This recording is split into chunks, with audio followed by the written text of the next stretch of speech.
Hello friend, आज के इस सेशन में हम सैंडस्टोन के बारे में दोस्तों डिटेल्स डिस्कशन करेंगे। एक सैंडस्टोन रॉक जिसका कि दोस्तों ग्रेन का साइज कितना होता है, जनरली डायमीटर होता है 2 mm से दोस्तों 1/16 mm तक। ओके, ये क्या है दोस्तों? आरेनासियस रॉक होता है। जो सैंड पार्टिकल होते हैं, जो सैंडस्टोन में क्लास्टिक रहते हैं दोस्तों, उसको हम आरेनाइट बोलते हैं। इसीलिए इस रॉक को हम आरेनासियस रॉक बोला जाता है दोस्तों। आरेनासियस रॉक हम इसको बोलते हैं। ओके, जनरली एक सैंडस्टोन में क्या क्या कॉम्पोजिशन आपको देखने को मिलता है दोस्तों? क्या क्वार्ट्ज आपको देखने को मिलेगा दोस्तों, आपको फेल्डस्पार देखने को मिलेगा, और क्या दोस्तों, रॉक फ्रैगमेंट आपको देखने को मिलेगा। रॉक फ्रैगमेंट जनरली दोस्तों ये 3-4 रॉक टाइप सबसे ज्यादा एक सैंडस्टोन में देखने को मिलते हैं। सॉरी, ये 3-4 मिनरल आपको एक सैंडस्टोन में जनरल देखने को मिलते हैं। जनरली सैंडस्टोन कैसे फॉर्मेशन होता है दोस्तों, उसको हम थोड़ा बेसिक जान लेते हैं। आप समझिए, ये दोस्तों एक क्राटोनिक एरिया है। ये क्या है दोस्तों? क्राटोनिक एरिया है। तो इस क्राटोनिक एरिया का दोस्तों कॉम्पोजिशन क्या होता है दोस्तों? ग्रानाइट। एक क्राटोनिक, तो ग्रानाइट का दोस्तों कॉम्पोजिशन अगर देखेंगे तो दोस्तों क्वार्ट्ज एंड फेल्डस्पार।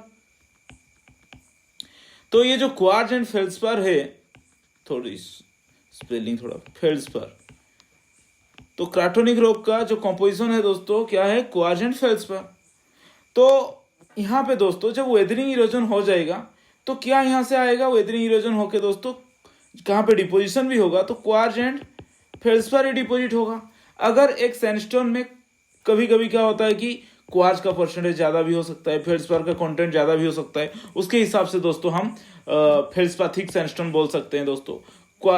मतलब कि क्वार्ट्ज सैंडस्टोन बोल सकते हैं दोस्तों। सो डिफरेंट कॉम्पोजिशन के हिसाब से दोस्तों हम सैंडस्टोन को क्लासिफाई करते हैं। किसके हिसाब से दोस्तों? कॉम्पोजिशन। ओके, अगर दोस्तों अगर कॉम्पोजिशन मतलब कि फेल्डस्पार रहा तो फेल्डस्पार थिक सैंडस्टोन बोल सकते हैं। तो देखिए यहाँ पे और एक कॉन्सेप्ट मैं आपको बताना चाहूँगा। जनरली क्वार्ट्ज में और सैंडस्टोन में क्या होता है दोस्तों? ये एक सैंडस्टोन है, तो सैंडस्टोन में आपको ये क्वार्ट्ज का पार्टिकल आपको देखने को मिल रहा है। ओके, सैंड ग्रेन दोस्तों आपको यहाँ पे देखने को मिल रहा है। ओके, तो इनको हम क्या बोलते हैं दोस्तों? Clastic segment. Clastic segment. और दोस्तों सैंडस्टोन के बीच में जो छोटे छोटे पोर स्पेस में जो रहते हैं दोस्तों, इनको हम क्या बोलते हैं दोस्तों? छोटे छोटे पार्टिकल जो होते हैं, जो क्लास्ट जैसा दिखते भी नहीं है, उनको दोस्तों हम बोलते हैं मैट्रिक्स। तो सैंडस्टोन को मैट्रिक परसेंटेज के हिसाब से भी हम दोस्तों 2 भागों में डिवाइड किए हैं। अगर सैंडस्टोन में लेस अमाउंट ऑफ मैट्रिक्स रहेगा, कितना लेस मैं वो भी बताऊंगा दोस्तों। मैट्रिक्स रहेगा, इसका मतलब लेस देन 12.5। अगर गहरी निकल देखोगे तो 15% भी दिया गया है। आप इतना समझ लीजिए कि यहाँ पे दोस्तों जो मैट्रिक्स का परसेंटेज है सैंडस्टोन में जो मैट्रिक का परसेंटेज है कितना है? 12.5 से दोस्तों लेस है। इसका मतलब क्लास्टिक परसेंटेज यहाँ पे ज्यादा है, हाई क्लास्टिक।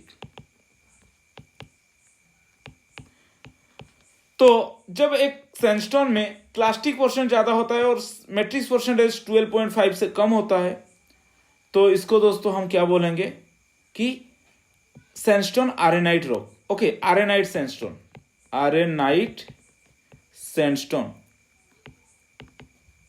जब दोस्तों सैंडस्टोन में मैट्रिक्स परसेंटेज 12.5 से ज्यादा होता है। ओके, कितना दोस्तों? मैट्रिक परसेंटेज 12.5 से दोस्तों अगर ज्यादा रहेगा परसेंटेज से, एक रॉक में 12.5% से ज्यादा अगर रॉक में मैट्रिक्स मिलता है, मतलब जो छोटे मोटे पार्टिकल होते हैं, ये जो रॉक है दोस्तों, ये दोस्तों आपका क्लास्ट है। क्लास्ट के बीच में दोस्तों आपको क्या मिलेंगे? ये मैट्रिक्स है, छोटा मोटा पार्टिकल। ओके, तो ये मैट्रिक्स का परसेंटेज अगर मोर देन 12.5 रहा तो इसको हम वेक बोलेंगे। और सैंडस्टोन वेक और वेक सैंडस्टोन ही बोलते हैं, सैंडस्टोन वेक। तो वेक क्यों यहाँ पे WACKE दोस्तों, WACKE। तो अगर एक सैंडस्टोन में मैट्रिक परसेंटेज कम रहेगा तो उसको आरेनाइट सैंडस्टोन बोलते हैं। अगर एक सैंडस्टोन में मैट्रिक परसेंटेज 12.5 से दोस्तों ज्यादा रहेगा तो सैंडस्टोन वेक बोला जाता है। दोस्तों इसी सैंडस्टोन मैट्रिक और वे मतलब कि क्लास्टिक और मैट्रिक्स के वजह से सैंडस्टोन को हमने दो भागों में डिवाइड किया है कि आरेनाइट सैंडस्टोन होता है और दोस्तों वेक सैंडस्टोन होता है। ओके, और इनमें जो कॉम्पोजिशन होता है, कॉम्पोजिशन वाइज दोस्तों हमने इन सभी रॉक को तीन भागों में डिवाइड किया है। तो देखते हैं यहाँ पे सैंडस्टोन में यहाँ पे लिखना चाहूंगा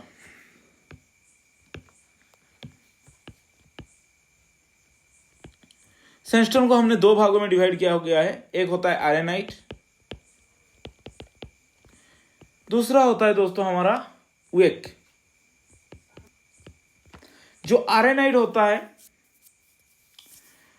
उसको हमने तीन भागों में डिवाइड किया है दोस्तों। क्यों? क्योंकि एक दोस्तों क्वार्ट्ज का मतलब कि एरिया हो जाता है, क्योंकि सैंडस्टोन में जो मिनरल होता है, मिनरल कॉन्स्टिट्यूएंट होते हैं दोस्तों, पहले क्वार्ट्ज आता है और दोस्तों फेल्सपार भी आता है और रॉक फ्रैगमेंट आता है। जब एक सैंडस्टोन में बहुत ज्यादा क्वार्ट्ज परसेंटेज रहेगा, एक सैंडस्टोन में दोस्तों बहुत ज्यादा क्वार्ट्ज परसेंटेज रहेगा और दोस्तों मैट्रिक परसेंटेज बहुत ही कम रहेगा। इस तरफ दोस्तों हाई मैट्रिक्स कितना हाई मैट्रिक्स दोस्तों? मोर देन 12%, 12.5% से ज्यादा दोस्तों। ओके, इस तरफ दोस्तों मैट्रिक परसेंटेज बहुत ही हाई रहेगा, उसको वेक बोलेंगे। तो यहाँ पे मैट्रिक परसेंटेज बहुत ही कम रहेगा, तो मैं लिख रहा हूं यहाँ पे लेस मैट्रिक्स। तो जहां पे मैट्रिक परसेंटेज बहुत ही कम रहेगा तो उसको आरेनाइट बोलते हैं। तो इस आरेनाइट रॉक में दोस्तों क्वार्ट्ज परसेंटेज अगर ज्यादा रहेगा, अबाउट मोर देन आप 90% ही कह सकते हो, तो इसको हम क्वार्ट्ज आरेनाइट रॉक बोलेंगे दोस्तों। अगर क्वार्ट्ज परसेंटेज ज्यादा रहेगा तो क्या बोलेंगे? क्वार्ट्ज आरेनाइट। अगर एक आरेनाइट रॉक पे दोस्तों फेल्सपार परसेंटेज ज्यादा रहेगा तो इसको हम क्या बोलेंगे? आर्कोसिक आरेनाइट। आर्कोसिक आरेनाइट, क्योंकि ये तो आरेनाइट रॉक है ही मैट्रिक परसेंटेज के हिसाब से, लेकिन इसको आर्कोसिक क्यों बोला गया? क्योंकि यहाँ पे फेल्सपार, जिस भी सैंडस्टोन में फेल्सपार परसेंटेज थोड़ा आपको ज्यादा देखने को मिलता है तो उसको हम आर्कोसिक, अगर सैंडस्टोन क्वार्ट्ज देखने को ज्यादातर मिला तो उसको हम क्वार्ट्ज आरेनाइट बोलते हैं। अगर फेल्सपार वहां पे बहुत ही ज्यादा देखने को मिलेगा तो इसको हम आर्कोसिक आरेनाइट बोलते हैं। और रॉक फ्रैगमेंट अगर यहाँ पे दोस्तों ज्यादा देखने को मिले तो उसको हम लिथिक आरेनाइट बोलते हैं दोस्तों। लिथिक आरेनाइट हम इसको बोलते हैं। तो यही था सैंडस्टोन में हमने रॉक को तीन भागों में डिवाइड किया, मतलब कि केमिकल कॉन्स्टिट्यूएंट के हिसाब से। अगर क्वार्ट्ज रहेगा तो जहां पे मैट्रिक्स लेस रहेगा और वहां पे क्वार्ट्ज मिलेगा बहुत ही, तो उसको क्वार्ट्ज आरेनाइट बोलेंगे, फेल्सपार आरेनाइट बोलेंगे और लिथिक आरेनाइट बोलेंगे और रॉक फ्रैगमेंट बोलेंगे। अब दोस्तों हम मूव करेंगे यहाँ पे जो सैंडस्टोन वेक होता है, ये भी तो तीन भागों में डिवाइड है। ये केवल क्या है, यहाँ पे एक्स्ट्रा मैट्रिक्स परसेंटेज बहुत ही ज्यादा है। ओके, जो वाक होते हैं यहाँ पे दोस्तों हम क्वार्ट्ज को लिखेंगे, यहाँ पे दोस्तों हम फेल्सपार को लिखेंगे, फेल्सपार, और दोस्तों हम यहाँ पे रॉक फ्रैगमेंट को लिखेंगे। जब एक सैंडस्टोन में दोस्तों मैट्रिक्स वाला सैंडस्टोन, मैट्रिक्स रिच सैंडस्टोन और मैट्रिक्स सपोर्टेड सैंडस्टोन में क्वार्ट्ज का परसेंटेज ज्यादा रहेगा तो इसको हम क्वार्ट्ज वेक बोलेंगे दोस्तों, क्वार्ट्ज वेक बोला जाएगा। और दोस्तों फेल्सपार ज्यादा अगर रहेगा तो आर्कोसिक वेक बोलते हैं दोस्तों। यहां पे जैसे सैंडस्टोन में था, यहां पे ऐसे ही आर्कोसिक वेक। और दोस्तों यहां पे रॉक फ्रैगमेंट अगर ज्यादा रहेगा तो लिथिक वेक बोलते हैं, लिथिक वेक हम इसको बोलेंगे। ओके, तो यही था दोस्तों मेन सैंडस्टोन का क्लासिफिकेशन। हमने मैट्रिक्स के हिसाब से दो भागों में डिवाइड किया, एक है आरेनाइट रॉक, एक होता है वेक रॉक। अगर उसी में दोस्तों क्वार्ट्ज ज्यादा रहेगा, मैट्रिक्स वाले रॉक में अगर क्वार्ट्ज रहेगा तो क्वार्ट्ज वेक, और नहीं तो मैट्रिक्स कम रहेगा तो उसको क्वार्ट्ज आरेनाइट बोलते हैं। उसके हिसाब से बाकी सारे जो फेल्सपार अगर कंटेंट ज्यादा रहेगा तो आर्कोसिक आरेनाइट, ये हो गया आर्कोसिक वेक। लिथिक आरेनाइट अगर वहां पे दोस्तों मैट्रिक परसेंटेज ज्यादा है तो लिथिक वेक हम बोलते हैं। तो ये जो आरेनाइट रॉक क्या इंडिकेट करता है दोस्तों, जहां पे लेस मैट्रिक्स होता है, ये जनरली हाई एनर्जी एनवायरनमेंट को इंडिकेट करता है दोस्तों।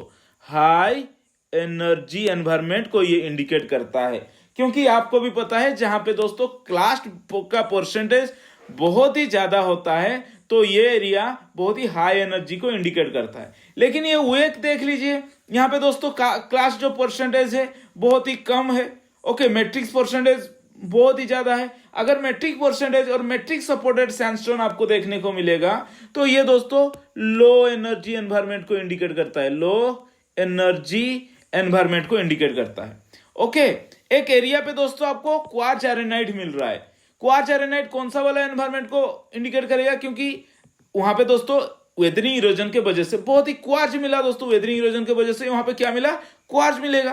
तो कौन सा एक एरिया, ऐसा एरिया बता दो कि जहां पे क्वार्ट्ज ज्यादा मिलता है। ये दोस्तों आपका, मैं यहाँ पे फिर से ड्रॉ करूंगा, ये देखिए आपका क्राटन है। क्वार्ट्ज एरेनाइट दोस्तों ये ग्रानाइट है, ग्रानाइट में आपको क्या मिलेगा, क्वार्ट्ज एंड फेल्डस्पार मिलेगा। लेकिन सपोज समझ लीजिए ये एक एरिया है दोस्तों, क्वार्ट्ज वेन है। क्वार्ट्ज वेन में आपको क्वार्ट्ज वेन, तो क्वार्ट्ज वेन में आपका जो क्वार्ट्ज का परसेंटेज बहुत ही ज्यादा होगा।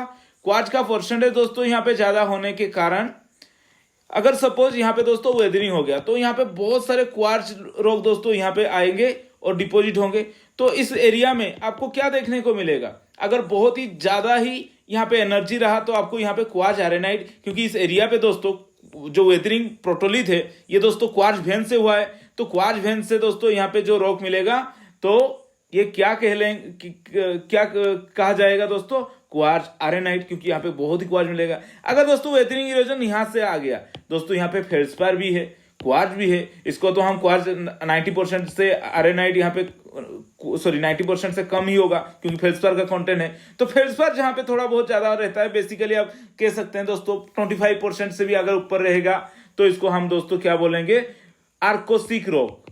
Okay, arkosic rock. Feldspar rock mainly cratonic rock का दोस्तों वेदरिंग इरोजन, मेनली कहाँ का, क्राटोनिक रॉक का। आप भी लिख लीजिए दोस्तों क्राटोनिक रॉक।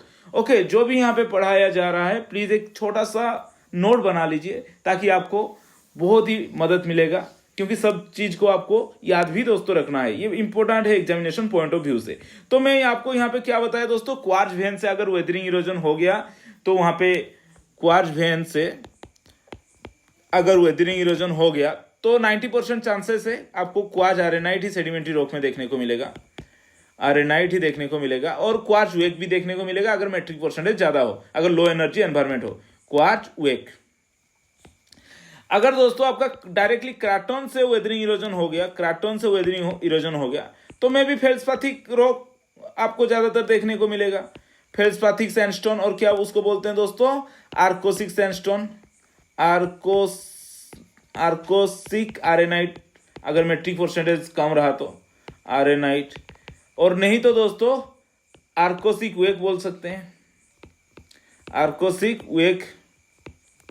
ओके, तो क्वार्ट्ज वेन, आर्कोसिक वेक, बस यही है दोस्तों। जनरली प्लूटोनिक रॉक जो भी आप देख सकते हैं, ग्रानाइट रॉक, प्लूटोनिक वही होता ना, ग्रानाइट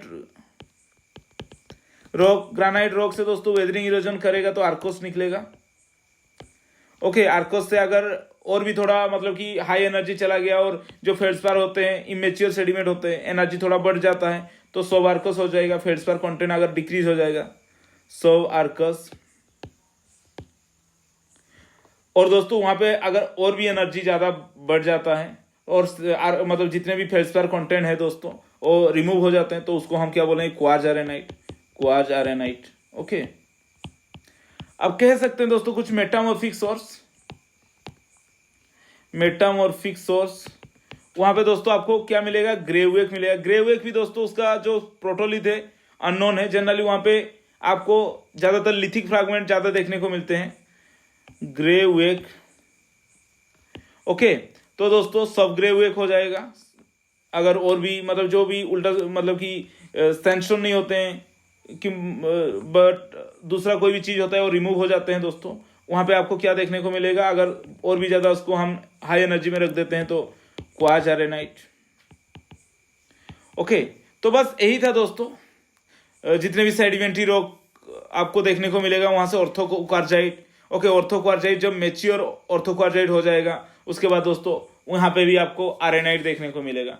तो ये प्रोसेस है low energy to high energy, जहां पे दोस्तों एक एरिया पे आपको क्या मिल रहा है दोस्तों, आर्कोसिक रॉक, आर्कोसिक रॉक से दोस्तों अगर कन्वर्ट हो रहा है आर्सेनाइड को, इसका मतलब यहाँ पे एनर्जी कंडीशन बढ़ रहा है, क्योंकि दोस्तों एक जो आर्कोसिक रॉक है, इमेच्योर रॉक है दोस्तों, वो वहां पे दोस्तों मतलब कि आर्सेनाइड पे अगर कन्वर्ट हो जाएगा तो मेच्योरिटी बढ़ जाएगा। तो यही है जनरली क्वार्ट्ज जो एक मोर देन 12.5% से ज़्यादा फाइन मेट्रिक होता है, लार्जर मेट्रिक। ग्रेन साइज यहाँ पे वेरिएशन देखने को मिलेगा दोस्तों, lack of rounding and lack of sorting, lack of texture maturity. Okay, क्योंकि मेट्रिक परसेंटेज है। तो यही था दोस्तों हमारा मतलब कि सैंडस्टोन के बारे में क्लासिफिकेशन में। यहाँ पे दोस्तों आपको कुछ चीज़ें दिखाना चाहूँगा। एक सैंडस्टोन में कॉमन मैट्रिक्स क्या क्या रहते हैं दोस्तों, fine silica mineral, feldspar, mica, clay mineral, chloride mineral. Okay, आपको ये सब दोस्तों मैट्रिक्स आपको देखने को मिल जाएगा। तो नेक्स्ट होगा, मैं एक डायग्राम आपको दिखाना चाहूँगा जो कि हमारा मतलब कि बुक में है एक्चुअली। ये देखिए दोस्तों, ये आप कह सकते हैं आफ्टर फेटिजन कह सकते हैं दोस्तों। ये देखिए हम क्वार्ट्ज को कैसे यहाँ पे रिप्रेजेंट किए हैं दोस्तों। ओके, यहाँ पे रॉक फ्रैगमेंट रखा गया, यहाँ पे फेल्डस्पार रखा गया, यहाँ पे quartz.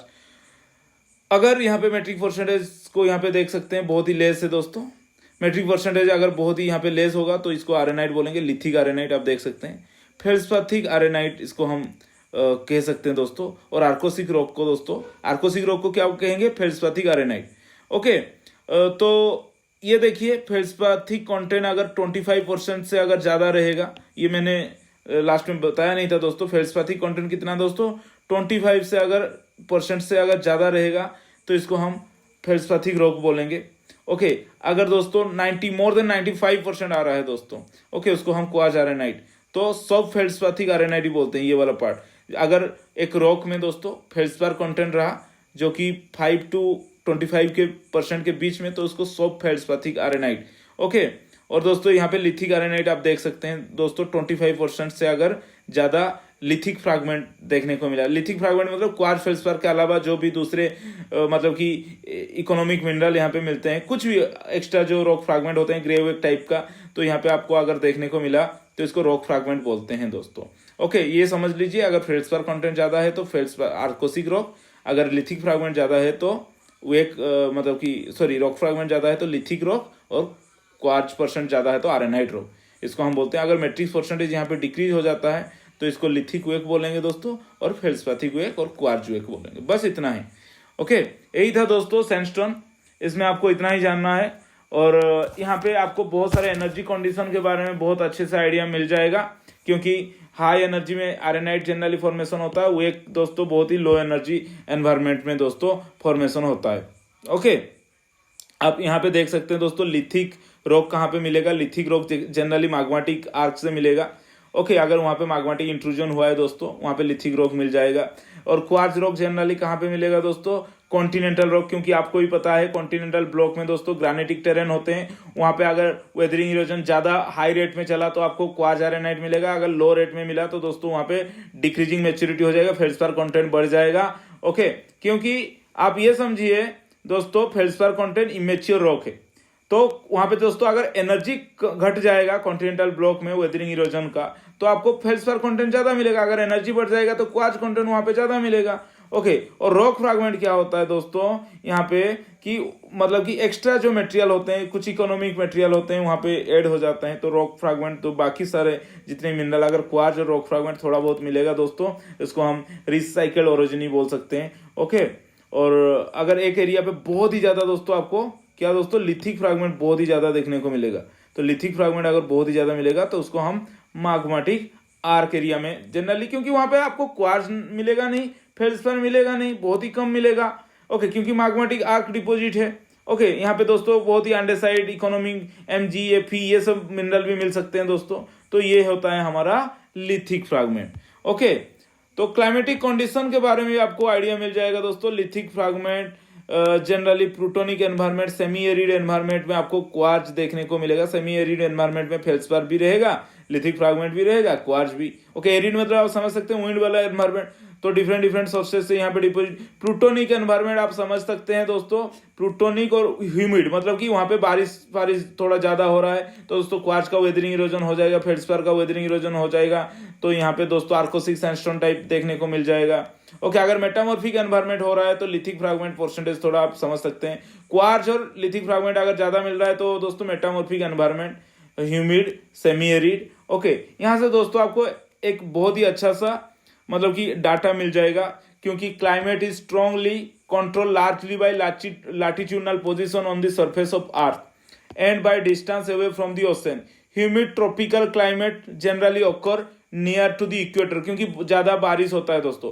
Arid to semi arid climate generally occur further from the ocean and the sub tropical latitude. Okay, climate control the weathering process, more intense weathering occurring in humid climate. आप समझ सकते हैं दोस्तों, tropical environment में बहुत ही ज्यादा हमारा weathering erosion होता है। Then in the arid climate, arid climate से ज्यादा ह्यूमिड क्लाइमेट में ज्यादा वेदरिंग होता है। We might expect to see difference in the condition showing up in this sediment. In modern set derived from plutonic igneous rock, humid climate produce sand with higher proportion of quartz, क्योंकि humid climate दोस्तों high energy तो higher proportion of quartz and lower proportion of lithic, क्योंकि high energy में तो दोस्तों आपको class का percentage, quartz का परसेंटेज बढ़ जाएगा।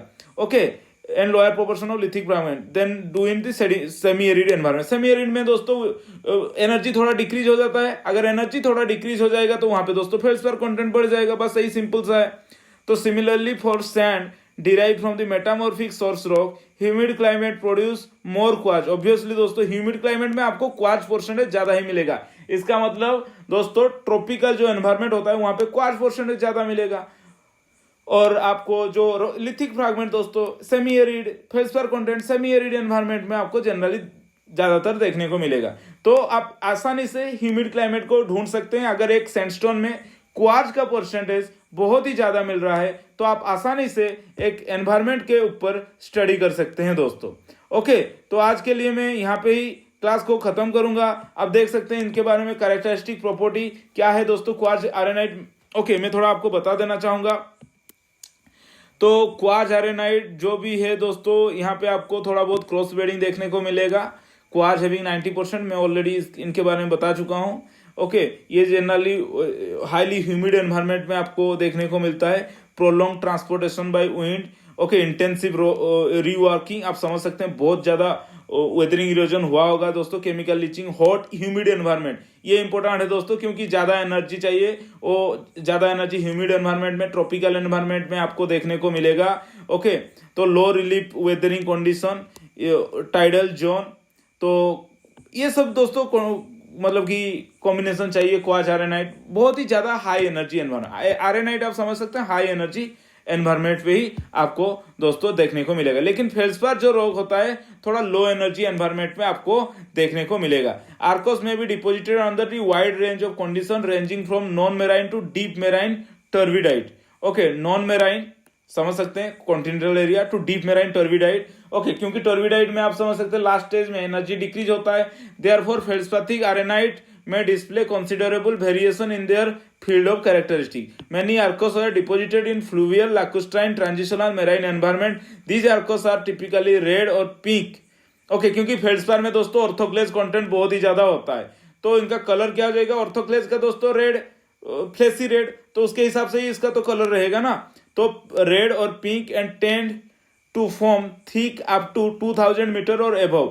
Wedge shape unit adjacent to ancient uplifts become thinner and finer grained basinward, where the arcos may interfinger with the finer